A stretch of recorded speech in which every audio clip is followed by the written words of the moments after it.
Hi, I'm Blake, and welcome to the Physicist Guide to Success. So, I've received a lot of questions recently on how to effectively do projectile motion. And it all boils down to those three essential equations and how you can fit them together in a timely manner and just see how everything clicks and whether you need to get another equation to help yourself. Those three equations, of course, are, this also works in both directions. So we're going to have x is equal to x naught plus v naught x t plus 1/2 a t squared. And a is also only in the x direction. Then we have v in the x direction is equal to v naught x plus a x t. And lastly, of course, v squared in the x direction is going to be equal to v naught x squared plus 2a x delta x. So, although these three might seem like very simple, there's a lot of mixing and matching you can do. You might notice that this is a plus here when it's usually a minus for the y direction, and that's because a is equal to negative g, of course. So this will just turn to a negative. So usually what you want to do is, let's pretend you're given like a problem. It's like you have like a cliff here and you're asking it to be thrown off, and it gives you an angle, and it asks for you like a height too, and it asks you to find this distance d. So what you're usually going to want to do is you're going to want to convert these velocities into the magnitude of the whole velocity times a trigonometric function, which includes the angle. So usually your best strategy is, how can I manipulate the equations so I can write in my givens? Sometimes they give you extraneous information, but usually they won't do that. They're not going to try to trick you on purpose. So it's usually just, how do I get to my final equation that's only in one unknown, or like one or two unknowns. And then after that you can graph it, you can solve it, and that's how you find your solution, essentially. So it's all about fitting these equations together. And there's a lot of caveats to these. For instance, when you're looking purely in the x direction, this a term, this term right here, is basically going to always be 0, because you're usually not going to have something accelerating.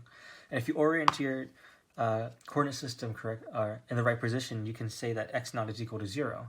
So then, boom, you already have x is equal to v naught x t.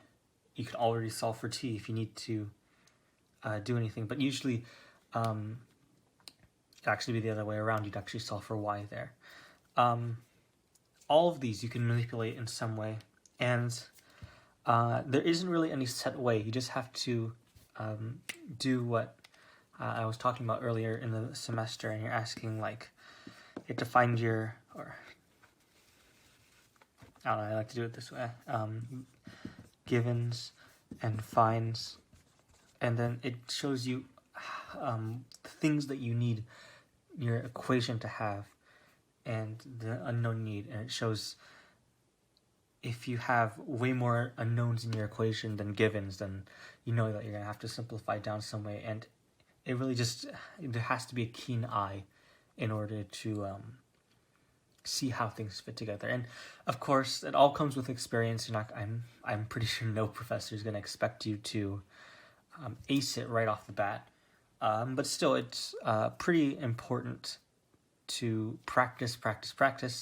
Although these problems can get pretty tedious, they will help you see how all these things fit together. And so, speaking of tedious, I will go over one of the most tedious problems in this projectile motion kinematic section. Of course, I'm talking about the challenge problems. So let's look at challenge problem 379. So it says here, a projectile thrown from a point P moves in such a way that its distance from P is always increasing. Find the maximum angle above the horizontal with which the projectile could have been thrown. Ignore our resistance. So let's make our givens and finds columns. This is our givens, this is our finds. So it's asking for the angle in which it's maximized such that the distance from the projectile to the origin is always increasing. Okay? What's our givens? We have none. Huh, that's weird. Usually, if you, in a regular projectile motion problem, if you didn't have any givens, that means it's either going to be very hard or, usually it's just going to be very hard. But luckily, we have calculus, which can remove those variables and offers us some leeway. So we're trying to find a numerical value here, an exact theta. And we can do that because of calculus. However, does not mean it's going to be easy. So let's break down this problem. So if we draw ourselves a nice little picture. Here we go. And let's draw like the motion of a projectile here. So L is going to be pointing to any point in this, in the projectile's motion. So it's L. It goes to every point. So it's like a position vector, actually. Yeah, position vector. If you're taking calculus 3, you know what that is. But it just points to every point on the motions, on the projectile's motion. So we can actually break this down into the x and y components, as you know. And then this is going to be theta. So honestly, our first task is not to just try to find a function that represents theta and L, but just actually find what L is. And we know that through Pythagorean's theorem, L squared is equal to x squared plus y squared, right? Well, if that's true, let's look at our kinematic toolbox that we showed earlier. So we have here x naught is equal, or sorry, not x naught. X is equal to x naught plus v naught xt plus 1/2 axt squared. V naught, or vx is going to be equal to v naught x plus at, and then vx squared is equal to v naught x squared plus 2a delta x. That's acceleration in the x direction. So these are the things that we can use.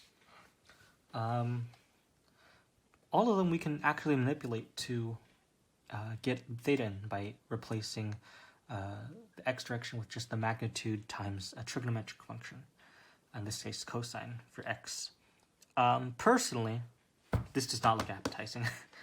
If we were to do this, we'd have to take the derivative, and then we'd have to get a square root function. It's horrible. So let's not do that. So these two are the ones we can really use. And honestly, they're saying really the same thing. This one just has the derivative. The only thing that's going to be different is we can just take the derivative of this, and then we get velocity in x and y, and then we just plug in each one here. But let's just plug in this one now, just to be safe. So we're going to be mainly focusing on this one. So it's going to be, you'll see what I mean in a bit. L squared is equal to x squared, but we know that due to our coordinate system, x naught is equal to 0, and it's not accelerating in the x direction. It's not a rocket. So it's just going to be v naught x t squared. But if you remember, we can break that into actually cosine theta times the total velocity. That gets us that. Plus, again, y naught is going to be equal to 0. So it's going to be v sine theta t minus 1/2 g t squared. And this is because,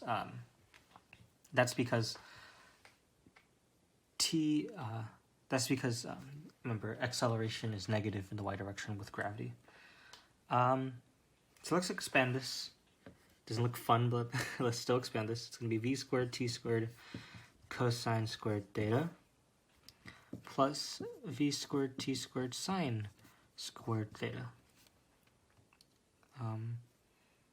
sorry, not yet. Minus g v t cubed sine theta. I know it's pretty awful. Minus or plus 1/4 g squared t to the 4th. Already looking pretty all over the place, but we can actually find a way to a little simplify here. If we group these terms together, it's just going to be v squared t squared times cosine squared plus sine squared. And cosine squared plus sine squared is just 1. So honestly, we can just do this. Minus g v t cubed sine theta plus 1/4 g squared t to the 4th. Okay, so we removed a term, but still looking absolutely abominable. So what can we do to change this? Sorry, just erase this, but we're looking for, if we drew a function, like any function of projectile motion, right? We're just trying to look for it so that it never increases from time 0 to infinity. It always increases, right? So in projectile motion, it's going to be like this, right? So we're going to want to have it such that the L, we're not actually looking at the projectile's motion itself, but just L, the distance. And we're going to want it so that it's always increasing. So remember from calculus 1, when something changes from increasing to decreasing or the opposite, its tangent line at that point is going to be 0, like right here, and that's going to be a minimum, or this is going to be a minimum, that's a maximum. So when that happens, we're just trying to find, essentially we're actually going to want to find that part. So our plan is, at least what I have in mind, what I have in mind is we take the derivative of L and then we set it equal to 0. So we find a point in which we can find points in which theta right there, in which theta changes direction, or no, we take the derivative and then we try to find conditions in which this changes direction when we're looking at positive t, and then we set it theta such that we have conditions such that theta must never exist, so it has to be always increasing, and that those set conditions are going to affect the maximum of theta. Okay, so that seems complicated. Let's dive into what I mean. So we have here dl dt, that's the derivative of L, right? Then we're just going to take the derivative of time, so it's going to be 2v squared t minus 3gv t squared sine theta plus g squared t cubed, right? But then we set it equal to 0. So this is essentially finding when does it start changing from increasing to decreasing. So this is actually going a bit in our favor. So we can solve actually right now t for the times at which it changes direction. So if we factor out a t, it's going to be t 2v squared minus 3gv t sine theta plus g squared t squared is equal to 0. So what is this telling us? So at the direction can actually change at time t. But we don't really know that. We don't really need, that isn't really significant, mainly because, well, time equals 0 doesn't really count in what we're looking at. But we're going to want to make sure that this thing is always positive, because we want it to be increasing. This entire thing must be positive. So what can we do after this? Well, let's solve this so that it is positive, and we can also see conditions in which there is a theta that causes the L to decrease. So it's going to be, using the quadratic formula, we have here 2g squared on the bottom right. Then we have here 3g v sine theta plus or minus the square root of 9g squared v squared sine squared theta minus 4 g squared times that, so it's actually going to be 8 v squared, right? So when we look at this really doesn't give you, if you haven't looked at quadratics a lot, this might not be really intuitive on what any of this means. But if you remember from pre-calculus or whenever you took quadratics and stuff, or when you learned to solve polynomials, you'll learn that there's three cases of polynomials.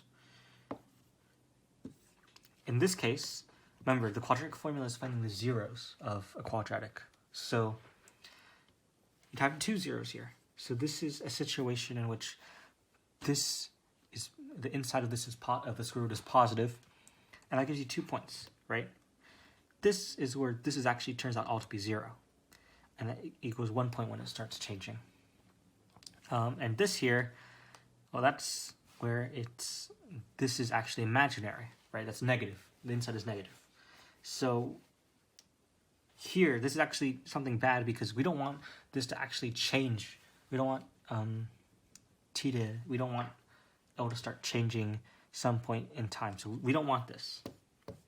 Here, if this were to be 0, it's actually going to be touching more something like this, right?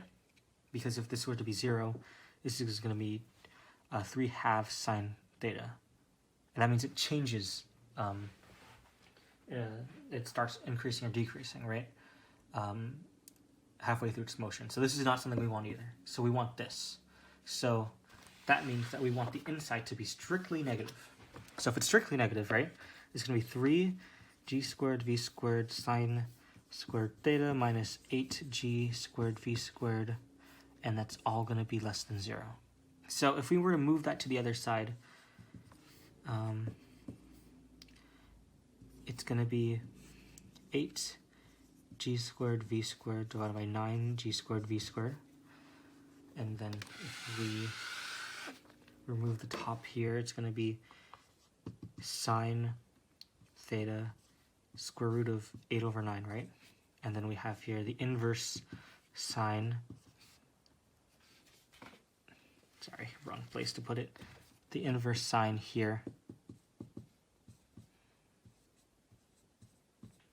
So that's our answer, because then this here is going to be equal to 70.5. So that was a lot of work. So let's just summarize our steps again. So step 1, first thing, we drew a picture, right? We drew a picture and we found our values there and how we can describe them, right? Okay, step 2, we substituted in our toolbox, right? We have our kinematic toolbox and we chose x is equal to x naught plus dot dot. 3, we took the derivative. So we took the derivative in accordance to time, and we solved it. dt of x f of t, and we set it equal to 0, right? So we can find the maximums and minimums of the function. 4, we looked at each of those t's to see when the function is changing in the motion of itself. So we found that we wanted t to always be increasing when positive, right? So t had to be, dl dt had to always be positive when t is positive, right? And then that led us to the condition to try to find a condition that would make it not change, and that's we had to manipulate the quadratic formula and specifically the square root to find imaginary. So we need to make this imaginary, and that's only possible is when theta is 78.5. So those were our steps, but let's just see if this really makes sense. So if we were to draw a picture, right, 70 is going to be like around there. And honestly, I would expect that L would actually be always increasing. It would follow like something like this. And honestly, L does seem to increase as time goes on over. So I would expect this to be right. And surprisingly, we are correct. Right. So it isn't going to be 45 or something. It's going to be this weird answer. But, you know, physics has a lot of weird answers. So this was a really hard problem to grasp and really work around, but it really shows how you need to think outside the box sometimes, and how you need to just be aware of what values you have and what the problem means really, not mathematically, but conceptually. This is the Physicist Guide to Success, signing out. Good luck, guys.